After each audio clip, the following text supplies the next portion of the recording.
A ministra Rosa Weber assume nesta terça-feira a presidência do Tribunal Superior Eleitoral. Rosa Weber é a sucessora do ministro Luiz Fux e comandará a casa até 2020. Com um perfil discreto, a carioca de 69 anos tem 42 de magistratura e está a 7 no Supremo.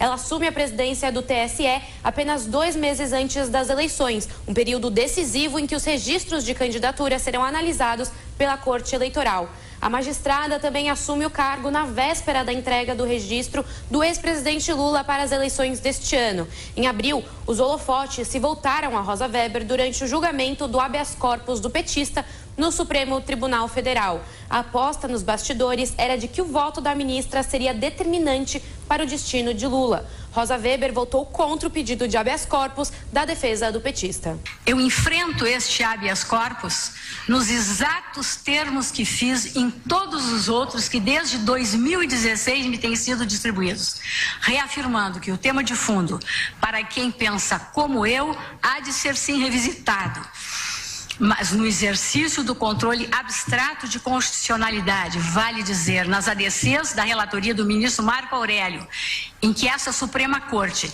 em atenção ao princípio da segurança jurídica e em prol da sociedade brasileira, há de expressar como voz coletiva, enquanto guardiã da Constituição, se o caso,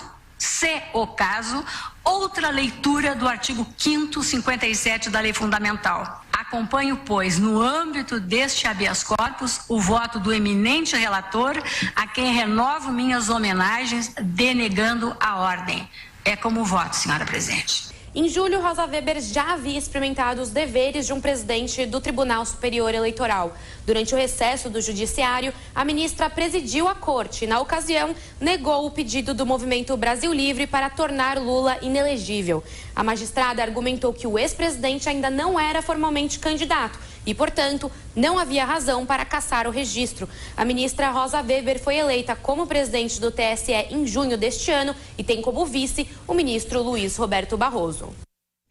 Pois é, né, professor? Uma questão delicada aí, né? A ministra Rosa Weber vai ter a missão de conduzir o tribunal durante a eleição e logo de cara aí tem esse desafio TSE. A posição dela, ela reafirmou a posição dela em 2 questões.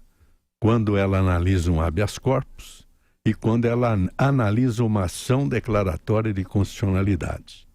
No habeas corpus, ela vota contra o pedido impetrado, porque não vê nulidade, tendo em vista uma decisão vigente do Supremo Tribunal Federal por 6-5. Porém, ela ressalva, numa ação declaratória de constitucionalidade, frase dela, não há como fugir dos preceitos incertos no artigo 5º, inciso 57 da Constituição, que diz, ninguém será considerado culpado até o trânsito em julgado da sentença penal condenatória.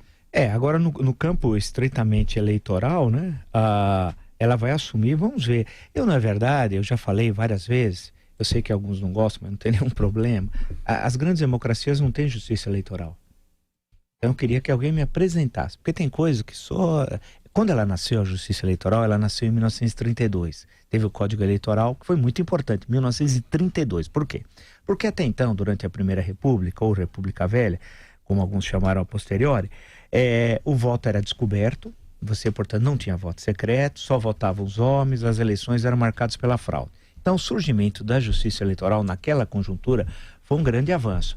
De um lado que surgiu o voto secreto, as mulheres passaram a participar das eleições, né? A partir de 1933 isso já ocorre, havia as fraudes, ao menos naquelas proporções da Primeira República, deixaram de existir e tal. A grande questão é que mantê-la hoje, essa estrutura caríssima, o prédio do Tribunal Superior Eleitoral em Brasília é um escândalo, Tem salas de ministro de 300 metros quadrados. Eu queria saber... Porque tem tanto que não tem nem imóveis suficientes. Dá para brincar, jogar bola. Era legal como criança que a gente gostava de jogar bola dentro de casa, que é uma coisa que as mães sempre gostam, né? Dos filhos jogando bola dentro de casa e tal. Então, era uma coisa assim incrível. Agora, para que toda essa estrutura? Né? Para que toda essa parafernália? Né? E quando nós continuamos tendo uma democracia deficiente no campo, primeiro, no campo das eleições. E agora essa questão do PT, segundo ponto e final, tem de ser resolvida rapidamente.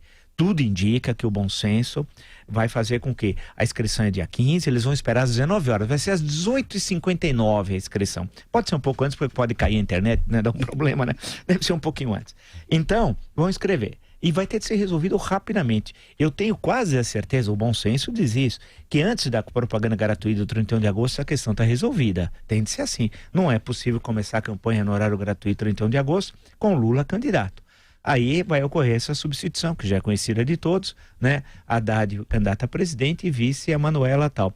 Eu só tenho dúvidas, eu gostaria de ler outra vez a questão da resolução do TSE, a questão do segundo turno. Porque na eleição de 1989, a primeira, sob as novas regras da Constituição de 88, era possível substituir o candidato a vice no segundo turno. Tanto que o Gabeira foi sondado para ser vice do Lula em 1989. Ele que tinha sido candidato a presidente e tal, mas o que acabou não ocorrendo.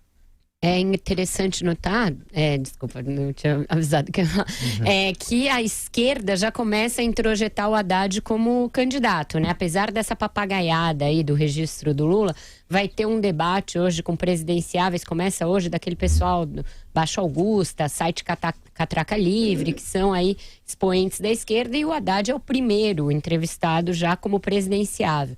Em entrevista ao jornal O Globo de ontem, ele já brincava que a depender da luz, a foto podia parecer que ele estava no Alvorada, então dando a entender também que já é o candidato, falando inclusive como candidato na entrevista. Eu não sei qual é a eficácia que o PT vai obter dessa sua estratégia de levar ao limite esse teatro da candidatura do Lula. Pode atrapalhar o plano do próprio partido de criar uma transferência de votos aí do Lula para o Fernando Haddad.